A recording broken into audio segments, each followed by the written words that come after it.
Vous êtes toujours sur IDFM Radio Anguin pour la récré Casse-Noisette, l'émission Au des bouts de chou et de la famille, tous les mercredis de 9h15 à midi. Dans un instant, on va accueillir la sorcière Yogane et je vais accueillir tout d'abord notre sorcière préférée, ma sorcière préférée, c'est la mienne en tout cas. Actuellement, elle se produit au théâtre Trévise. Bonjour. Bonjour. Alors c'est Yogane, hein ? Absolument. Parce que ma sorcière préférée a un petit prénom, hein. Absolument. C'est Yogane, pas celle de la série télé, hein. Non, Yogane, c'est effectivement mon pseudonyme artistique. À l'origine, pourquoi Yogane ? Mon papa est un... Ah bah c'est bien, tu fais les questions déjà avant que je les pose. Non, mais c'est très bien, parle beaucoup, la sorcière, elle parle beaucoup. Non, oui, d'où vient Yogane ? Parce que c'est ton papa qui s'appelle Yogano, je crois. Hein. Absolument. Yogano, c'est son pseudo artistique. Papa a commencé très très tôt la magie. C'est devenu un grand sorcier. Et quand j'ai voulu effectivement reprendre la magie à 100%, pour en faire effectivement une profession, on s'est dit on va prendre le féminin de Yogano et ça sera Yogane. Toi, tu joues à quel type de jeu, Yogane ? Des jeux de magie en général. J'avoue que effectivement, il y a beaucoup de choses effectivement sur lesquelles on doit progresser. Donc je réfléchis toujours à des jeux pour le mettre dans le spectacle en fait.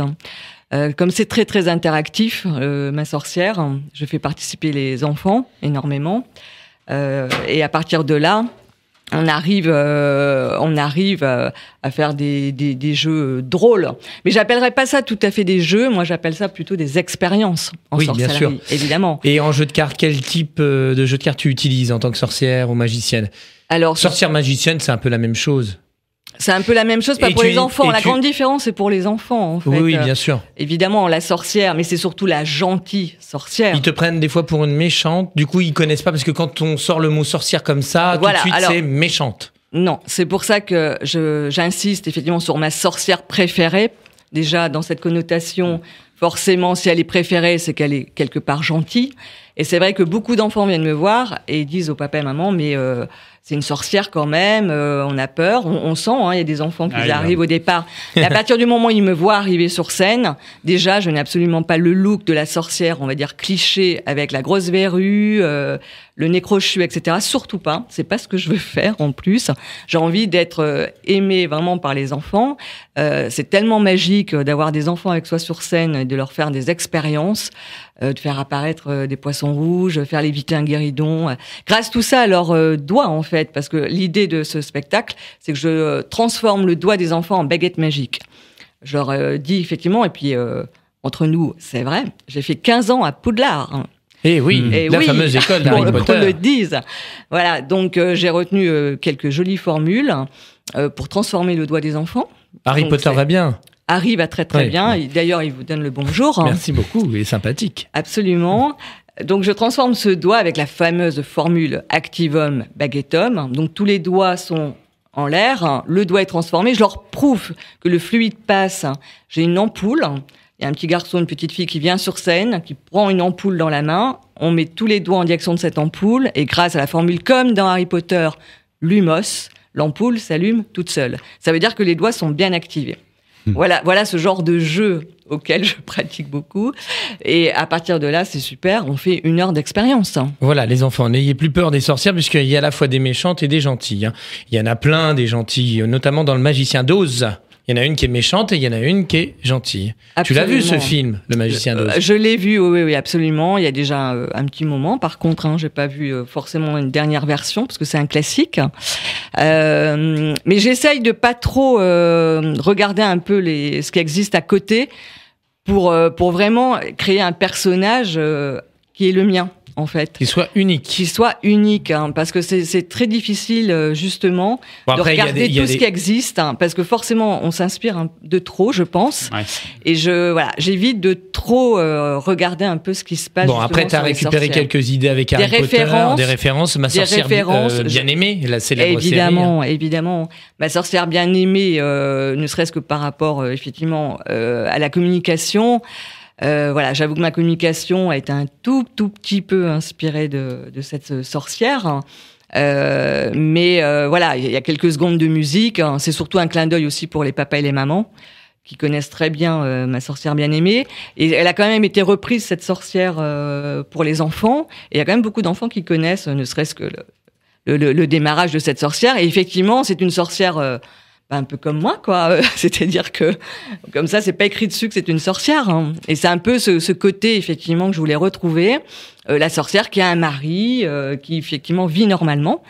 Il y a aussi cette histoire de Marie sur scène, d'ailleurs. Oui, on va tout dire dans un instant. C'est un spectacle donc, qui se joue tous les samedis à 17h au Théâtre Trévise. Voilà, jusqu'au 14 juin. Ça fait 2 fois que je prolonge ce spectacle. C'est génial. C'est génial. Ça va faire 1 an à Paris. Bravo. Ça fonctionne. Oui, donc, merci. beaucoup d'interactivité. Tu donnes des cours, en fait, à des enfants, au public, mais aussi aux adultes. Hein. Il y a plein de tours de magie. Ils viennent sur scène. Enfin, voilà, c'est très interactif. Tu fais apparaître un poisson rouge dans un aquarium.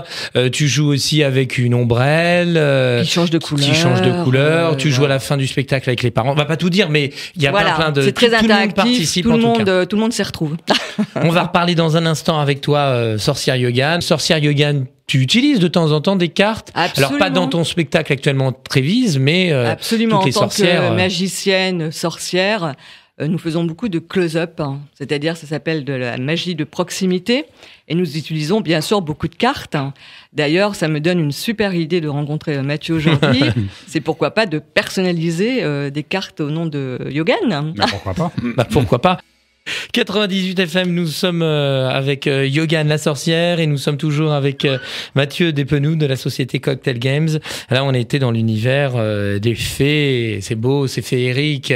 C'est de la magie, Yogan, les fées aussi. Hein. Absolument. Elles ont de la poussière. J'ai de la poussière d'étoiles aussi. Tu as de la poussière d'étoiles. T'as piqué ça aux poussière d'étoiles, absolument. Ça permet d'accélérer énormément les choses quand on fait de la sorcellerie. C'est ce que j'explique effectivement sur scène.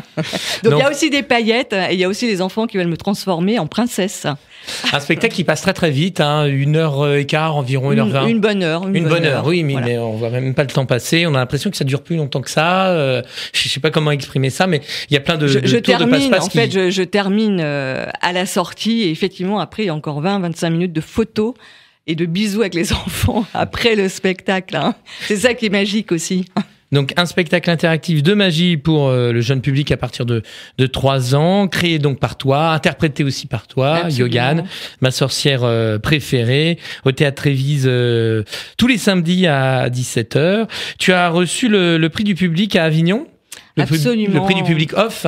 Grande surprise l'année dernière, hein, j'ai effectivement une personne qui m'a sollicité pour que je fasse Avignon en me disant fais la sorcière là-bas, je suis certaine que ça fonctionnera. Très très flippant pour parler clairement, c'est un gros investissement en fait de partir sur Avignon. Sur scène ou dans la rue J'ai tout fait, c'est-à-dire que j'ai vécu en sorcière pendant 1 mois. Elle a effrayé les petits enfants, les passants dans la rue avec mon ampoule pour transformer les doigts des enfants.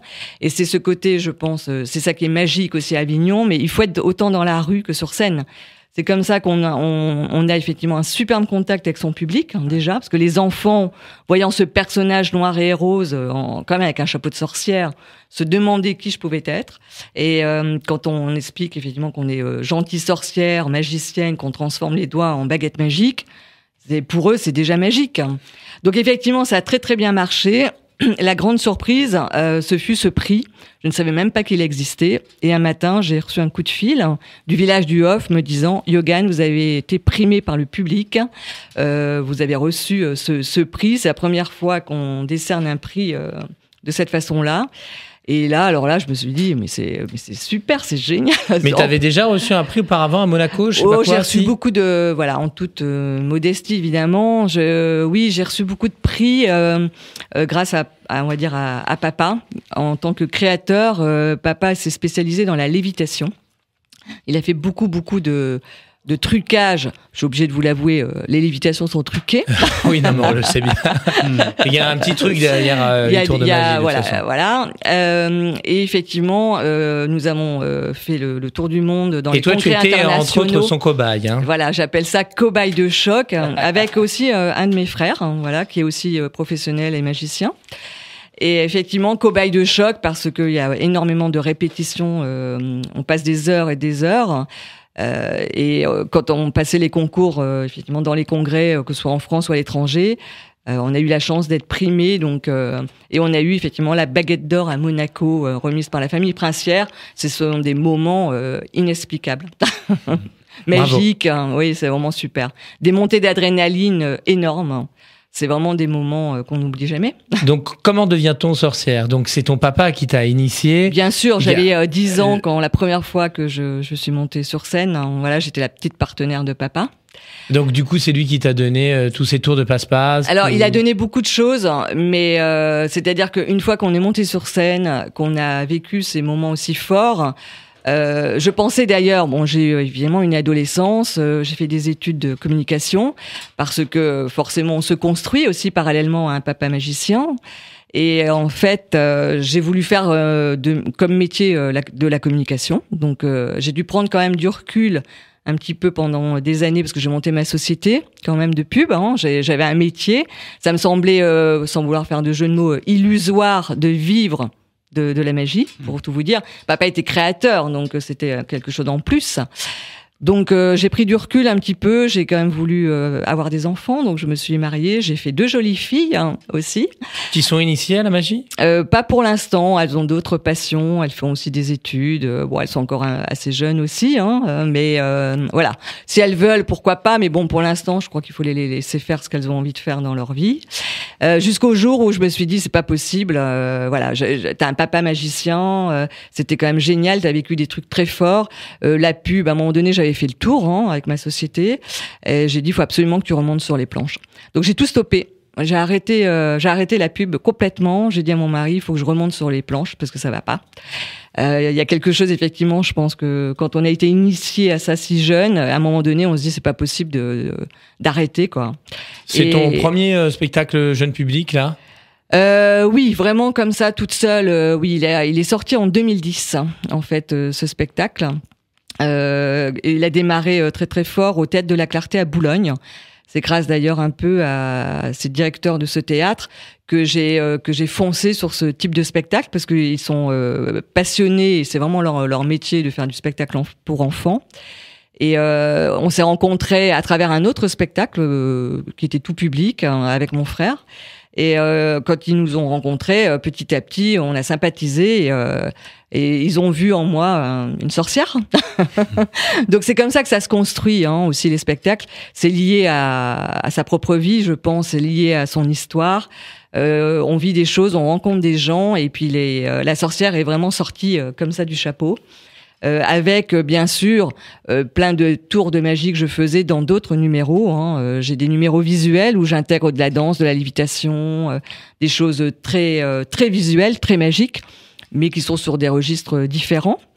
Mais la sorcière vient vraiment de là, quoi, avec cette richesse par le passé et c'est magique. Faut aller très très vite aussi. Chaque fois que tu fais un tour, faut pas perdre son temps. Il faut une dynamique en fait, je pense. Faut être assez rapide. Rapide, parce qu'il y a un jeu de main, un jeu de faire disparaître les objets. Après, suivant la manipulation qu'on veut faire, suivant les tours. Alors c'est pas toujours forcément très rapide. Ça dépend, ça dépend effectivement quel tour de magie, parce que parfois on peut faire des choses très lentement, à condition d'avoir ce qu'on appelle une bonne mise direction. Les enfants te posent la question à la fin du spectacle, comment tu fais? C'est magique, c'est incroyable. Est-ce que tu peux nous donner tes petits tours, tes petits conseils?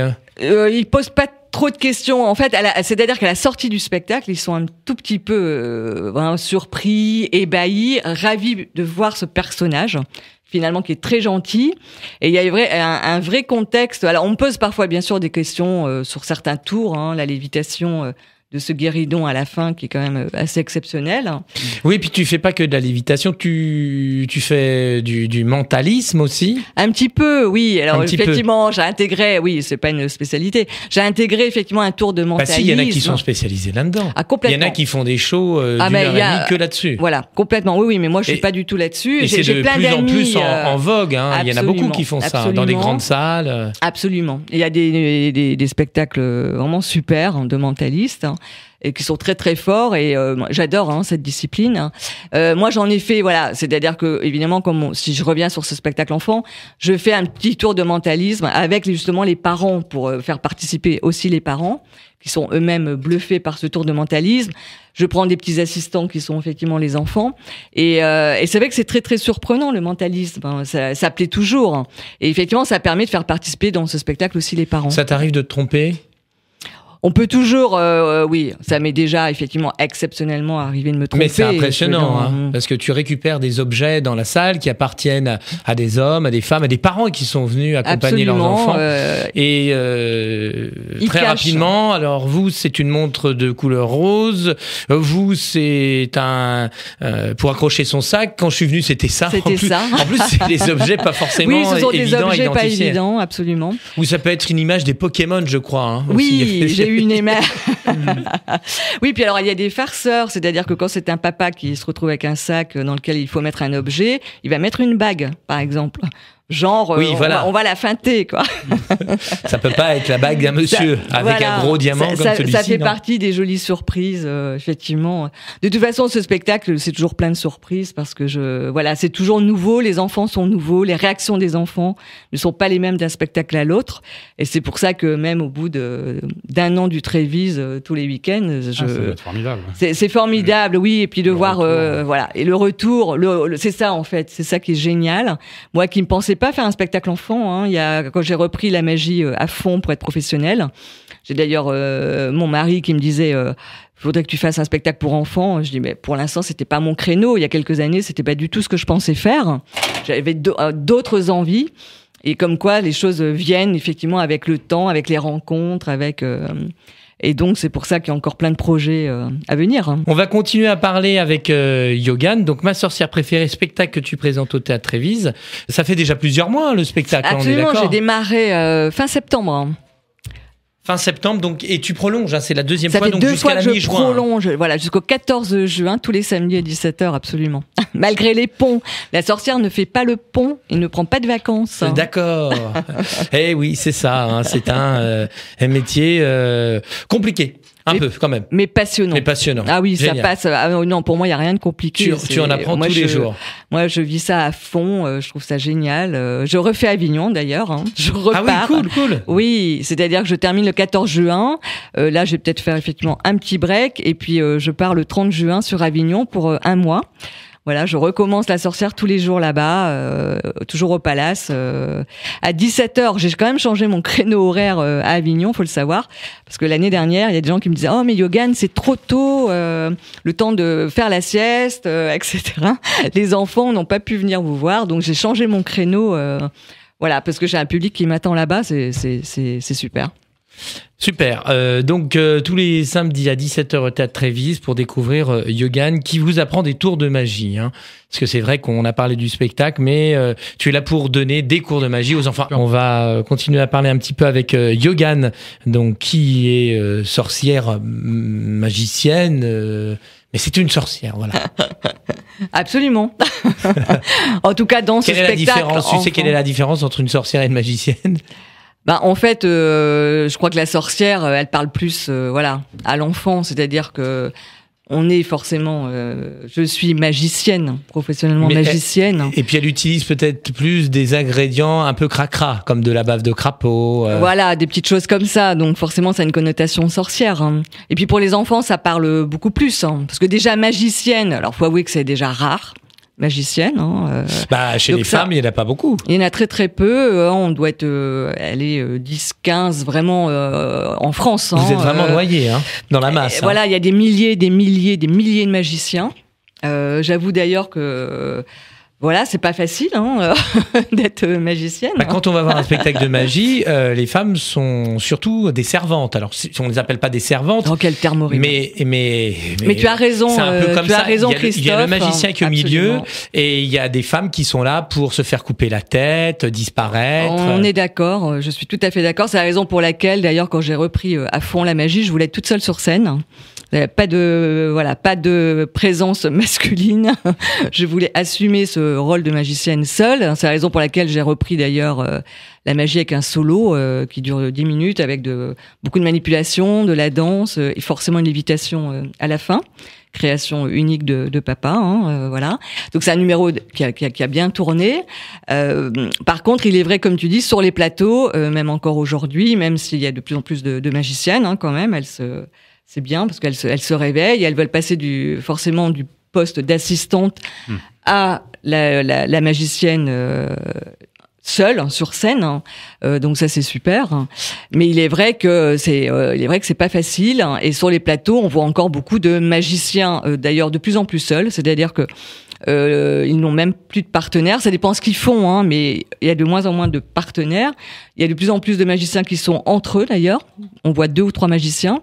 Et moi, je vois des plateaux où il n'y a pas une seule femme sur scène. Il n'y a pas une seule femme sur scène. Alors qu'il y a des beaux numéros de magie féminine. Mais c'est comme ça, les organisateurs, voilà. C'est un milieu particulier, ça fonctionne bien sûr beaucoup par encore une fois les réseaux, les tuyaux, les copains. Alors toi, donc on se bat toujours. Toi, tu as eu beaucoup de chance parce que ton papa est aussi dans la magie, il a créé plein d'effets.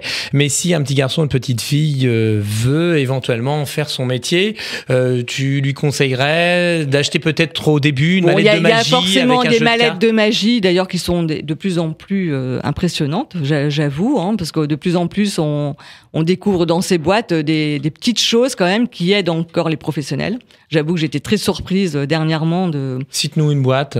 Non, j'en citerai pas parce que j'ai des copains qui ont lancé des boîtes. Après, je les connais pas toutes. Je préfère pas en citer. Mais effectivement, on commence toujours un tout petit peu par là. Maintenant, il se passe de plus en plus de choses sur Internet aussi en magie. C'est aussi impressionnant, j'avoue. Sinon, il y a une fédération qui existe, la Fédération française des artistes prestidigitateurs. Où ils forment effectivement, ils aident en tout cas des jeunes qui ont envie de monter des projets magiques. Il y a des filiales dans toute la France.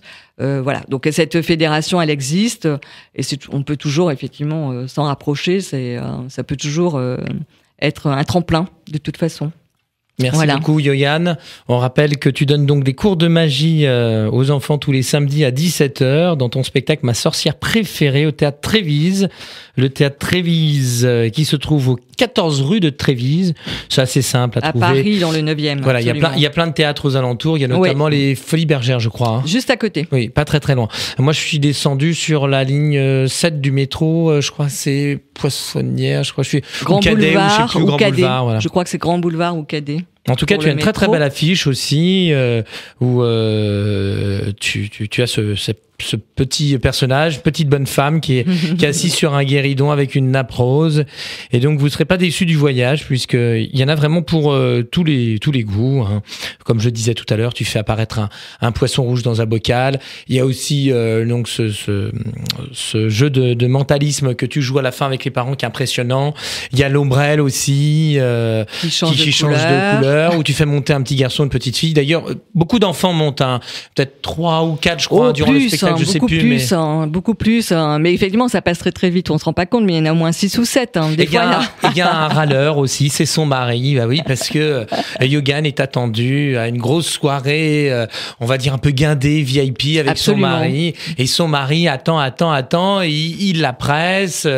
Tu dois lui fournir une cravate. Et cette cravate, elle la trouve pas. Parce qu'en fait, elle est perturbée aussi, Yogan, parce qu'elle donne à la fois des cours de magie aux enfants qui sont venus te voir, mais en secret, dans sa chambre secrète. Et à côté, il y a son mari qui se prépare pour la soirée. Et toi aussi, tu dois t'apprêter. Donc, il y a cette voix qui intervient par moment, qui râle. Oh, c'est un râleur sympathique quand même. Ça va, mais... Ton mari, il râle dans la vraie vie tous les jours un petit peu? De plus en plus. Et il fait pas du tout la même chose que toi? Non, pas du tout, non. Lui, il est resté dans la communication, par contre. Très bien, merci beaucoup Yogan, donc tous les samedis à 17h au théâtre Trévise, et merci encore à Mathieu Despnous, gérant de Cocktail Games, cocktailgames.com pour connaître tous les jeux de cartes Oui, c'est fini, tu peux partir. Non, c'est pas que je veux partir. Je voulais simplement, Christophe, te remercier. Rien, avec joie. De m'avoir contacté. Je trouve ça passionnant de venir ici. Et surtout te remercier d'être venu voir le spectacle. Voilà, je vois que tu vis ton métier toi aussi à fond. Et c'est pas évident de voir justement les professionnels comme toi se déplacer pour venir voir les spectacles avant de pouvoir en parler. Donc bravo à toi en tout cas et bravo pour cette dynamique. C'est très gentil, puis c'est la moindre des choses de venir voir justement ce que donnent un petit peu les spectacles. Mais tout le monde ne le fait pas. Pour pas non plus mentir au public par la suite. Bien sûr, non mais au moins tu as vécu le spectacle, tu as vu comment c'était et tu as pu effectivement du coup juger par toi-même l'envoûtement et le plaisir que les enfants ont à venir me voir. Donc c'est sympa parce que tu retraduis ça après à la radio et ça fait plaisir. Bon génial. Merci beaucoup Yogan et puis tu feras un petit bisou à ta petite souris aussi. Elle Absolument. était trop mignonne. Il n'y a pas de problème. À bientôt à vous deux.